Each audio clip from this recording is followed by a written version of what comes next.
So also one of our e-board members came up with a really fun title for this event. So this will be Dr. Olson, and she will be part of our Olsonification reactions. Okay. Meeting. So go ahead, take it away, Dr. Olson. Okay, just a general introduction. Anything specific you want to know? Okay, I'm just a little bit. Dr. Margaret Olson, sometimes Kurbanov, not really though. And I am now, I think I'm about a year and a couple months, maybe 4 months into my assistant professorship at Roosevelt University. Before this, I was a postdoc at the Scripps Research Institute in La Jolla, San Diego, basically. California, where I was there for 3 years and did 100% research all of the time.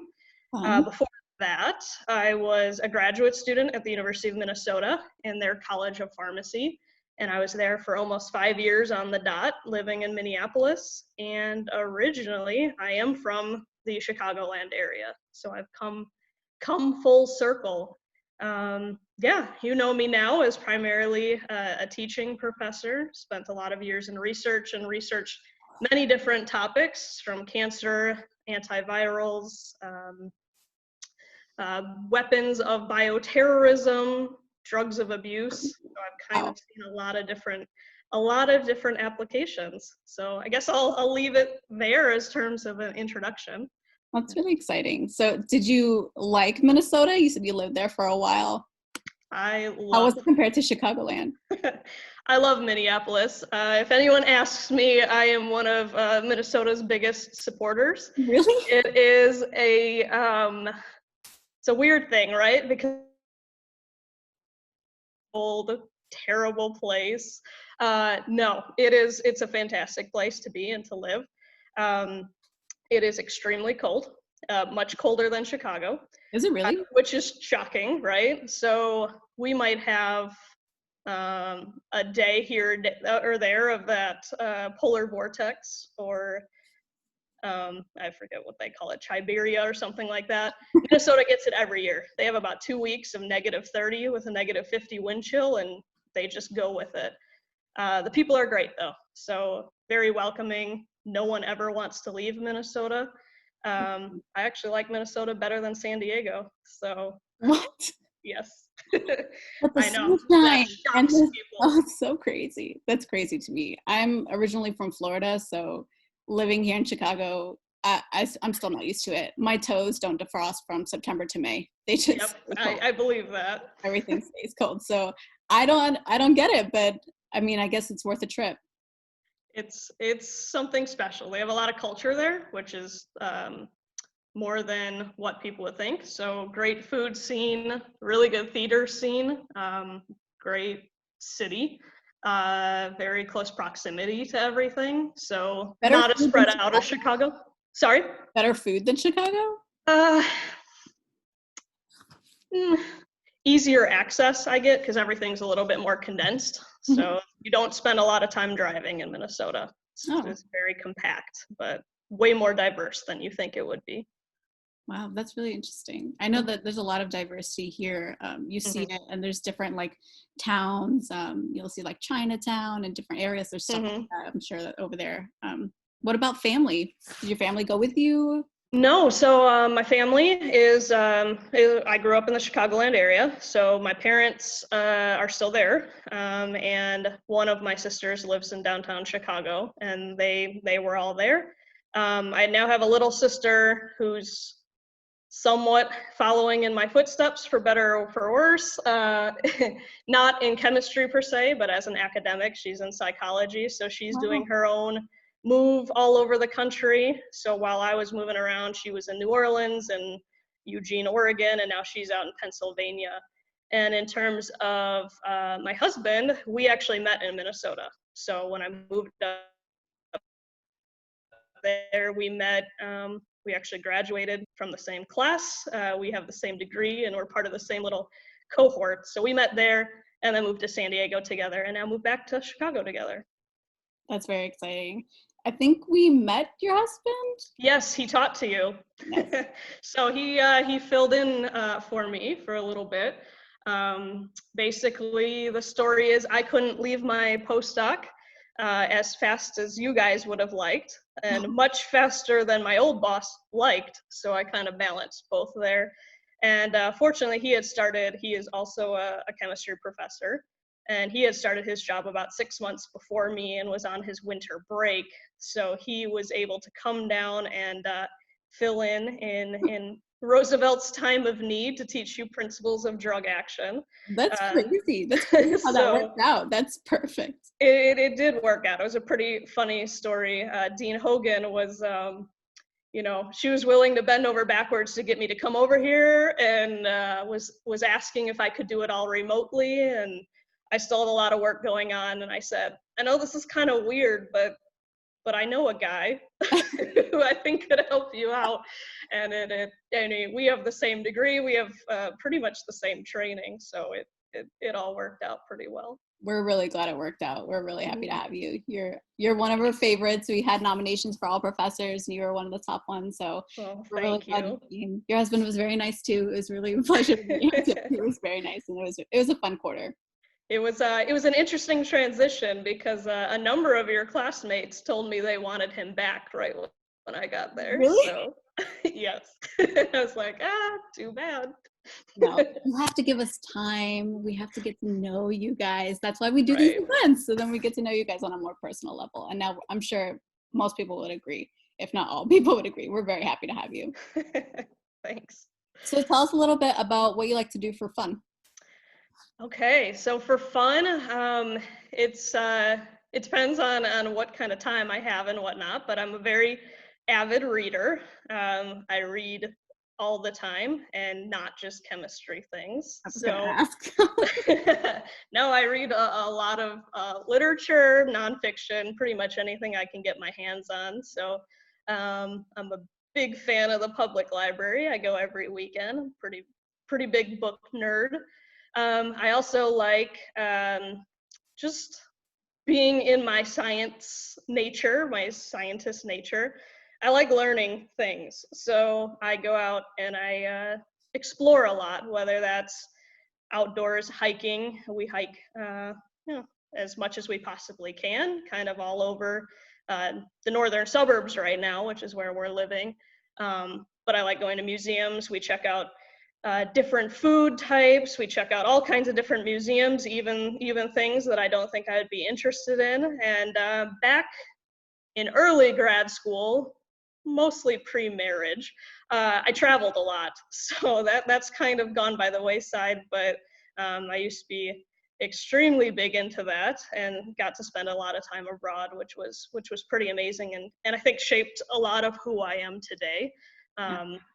So that's a big part of who I am. And I don't travel as much anymore, but I try to learn and be as much of a tourist as possible in Chicago or wherever I'm living, whether that was San Diego or Minneapolis. Did you have a favorite place that you traveled? A favorite place? Maybe that shape hard than others. Because I like different places for different reasons. Mm-hmm. I tend to like the place I get to stay in the longest period of time. So actually a big part of why I went to grad school and dictated kind of my future is I was able to get this research opportunity where I stayed and I worked in Bangkok, Thailand for 3 months. So I got to spend a summer over there. And it's more than just exposure, right? So I was actually somewhat living there with a few other American students, but we were working with Thai students, graduate students in their lab and Thai professors. So it was a very immersive program. They kind of showed us all the behind the scenes of what, we definitely didn't do touristy Thailand. It was very, here's the everyday life of a Thai student, and we kind of just bonded with them. And then another special place in my heart is when I left Thailand, then I went completely different change of experiences. Also a big change in terms of what I could afford, because I went from a super different government systems, different living styles, and it really shaped who I am, I think. Your internet cut out when you Oh. said where the second place was. Oh, sorry, bad timing. Copenhagen, Denmark. So I was there for about 4.5 months, and completely different experiences, but it was kind of interesting to learn polar opposite cultures, and yeah, shaped a lot of who I am. I mean, both. Did you experience massive culture shocks just living just out of America? Did you feel it was completely different? People are completely different? Yes and no. I'm a pretty adaptable person, so going over there was more exciting to me than hard to adjust. I will definitely say reverse culture shock is way worse. I came back and there were a lot of things that I learned that I liked better over there. The biggest adjustment was going from Thailand to Denmark and being able to, I mean, in Thailand, I would take $30 out of the ATM for an entire month. Wow. And that I would eat, I would do everything that I wanted to do something fun every weekend, go out to the bar. And then in Denmark, it was $30 to eat at McDonald's. So it was quite different. I kind of experienced the same thing. Like, I went to France a couple years ago, and just eating at Five Guys was so expensive, but then everything else was even more expensive. So Five Guys was the cheapest.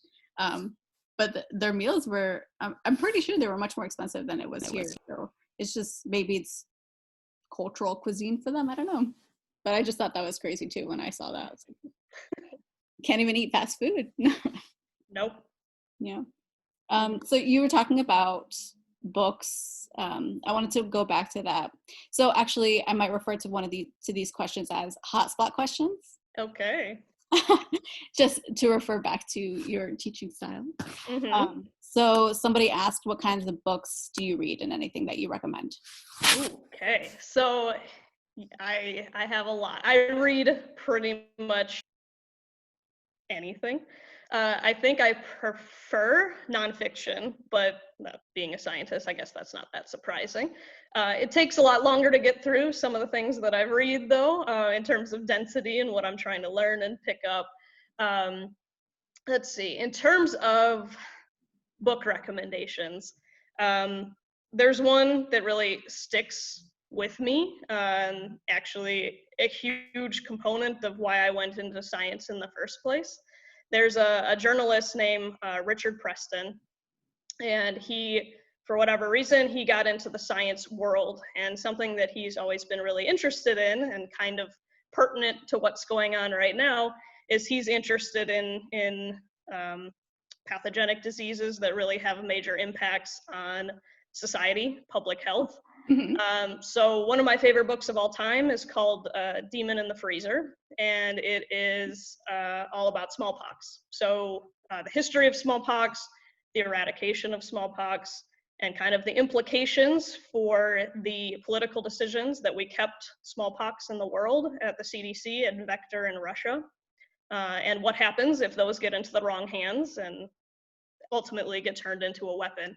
And it reads actually much more like a thriller than nonfiction, but it was a book that biology, my high school biology teacher made us read back in high school, and it stayed with me. I couldn't put it down, and ultimately it pushed me along that path to continue pursuing science. He also has a similar book on Ebola that kind of matches that, called The Hot Zone. I actually gave a copy of it to Dr. Allegro, who is showing it, because I love him so much, Richard really Preston. So I needed to share it with our other infectious disease aficionado. I just couldn't help it. But yeah. Just a bit of light reading, nothing, you know, nothing major there. Yeah. Another book that Dr. Allegro and I talked about recently was in his elective that he is running right now, Advanced Infectious Diseases. Michael Osterholm, who is a professor of at the University of Minnesota, actually, is another big pathogenic disease kind of epidemic guy, and he's now providing a lot of insight to this COVID crisis as he kind of predicted it a few years ago. So that was just a summer beach read in San Diego that I read a few years ago, but it's strikingly pertinent to what's going on right now and pretty fascinating. Right. But in terms of, I read light stuff too. So I'm not just all science all the time. So like Cosmo on the weekends, just pick up magazines, something. Harry Potter. Not so much anymore, but sure. Okay, I love Harry Potter, and I'm an adult, and I still read it, and I reread it, and I'm listening to the audiobooks right now because it's so different just listening to it. So once a fan, always a fan. I was going to say, there's this Netflix movie. I don't know. Have you heard of it? It's called Contagion. I've heard of it. I have not seen it. Everyone's talking about how it predicted this whole thing, and everything that happened in it is like exactly what's happening right now. And I watched it and I was like, yes. This is exciting. But then again, they can pretty much make that idea to fit around any of these crazy like infectious, Right.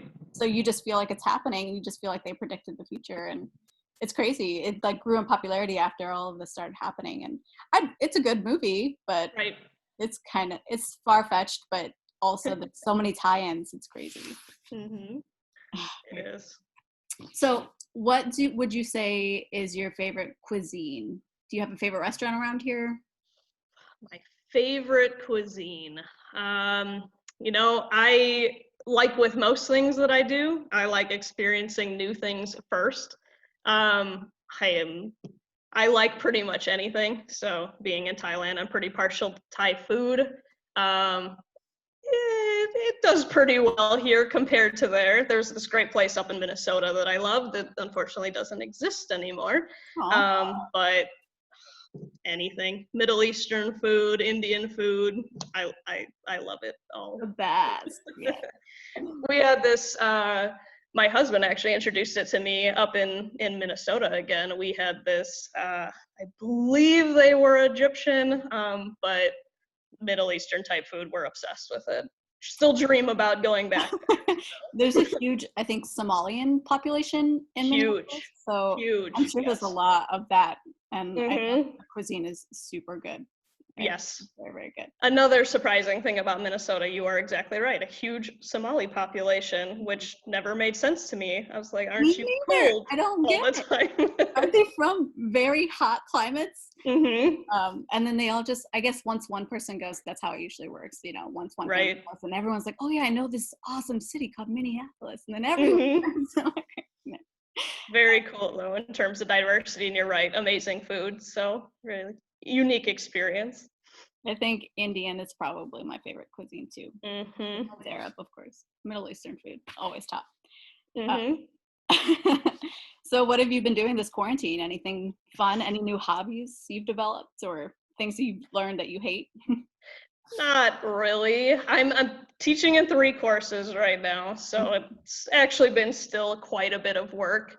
I'm cooking a lot more. I don't know if that's a new hobby or if I even like it, but since I'm home, I'm doing significantly more of it.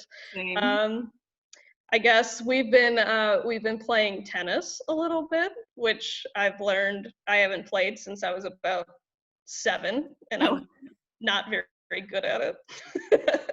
In my head, I was a lot better than I thought I was. But I'm getting better now since we're playing a little bit more every day.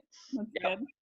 It's led to some interesting, we were playing in our driveway for a while when we were really strict about quarantining, which was a whole different type of tennis because we didn't have a lot of space to work with, but now we found a court to play at, and that's even harder. So are you allowed? Isn't everything closed? Are they opening parks back up? We found one near us, but we can go out into like more rural areas. I live pretty far from campus, so you can find it out in the rural areas. Get that fresh air, exercise. Yeah. Really good. I've found that too, that I've been cooking a lot more just because I'm home now, and it's like, I guess I should. Right, exactly. Exactly. I have time now, I guess. Okay, It's a I will. responsible choice. I think I'm getting better at it though. I think it's going much faster now as opposed to before. It would take me like a couple hours to make a meal, but now I think I'm getting better. And I bake a lot too, so I've been doing that too. That's been fun. Definitely gained some pounds. I should probably start playing tennis.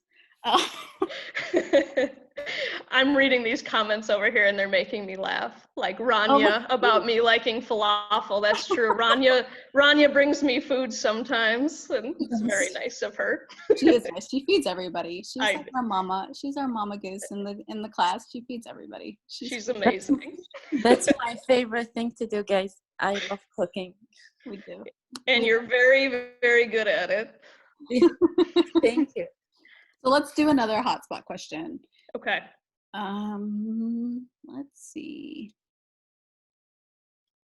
Okay, so are you into anything artistic? I was looking at that too. I wish I was good at artistic things. Not really. I mean, I appreciate other people's art. I'm just not. I don't paint. I don't draw. I don't sing. Oh, you don't want to hear that. No. You do the museums, you said you went to museums. Right. I can appreciate it. I'm not good at it. I'm too much of your science nerd, I guess. I'm creative in a science way. That's kind of a cop-out. Okay, so I'm not sure. I did do this meeting through Roosevelt, but it still says I have a time limit. So I want to open up the floor right now because it says there's 10 minutes left. So I want to open up the floor to anybody who has any questions. So feel free to unmute yourself if you'd like. You can also come on video if you like. If not, we'll just go back to the chat questions if you guys are more comfortable with that. So does anyone have any questions?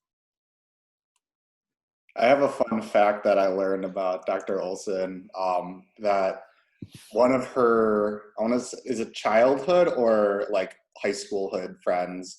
Both.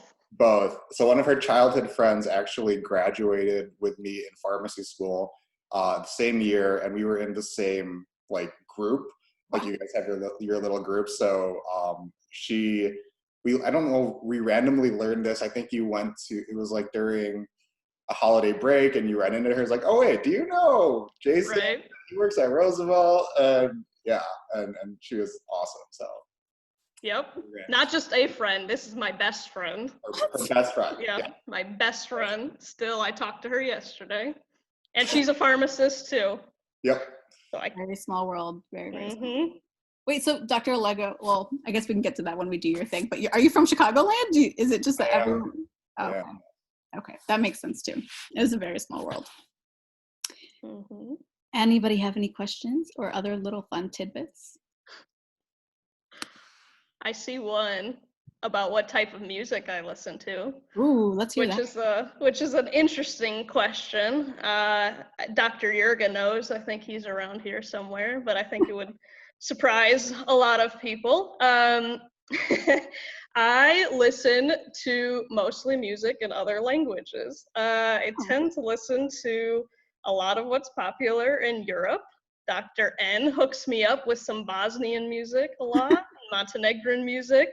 I tend to like more, what do we want to call it, Dr. Jurga, like electronic or house type music. So yeah. I think the word looking for is techno.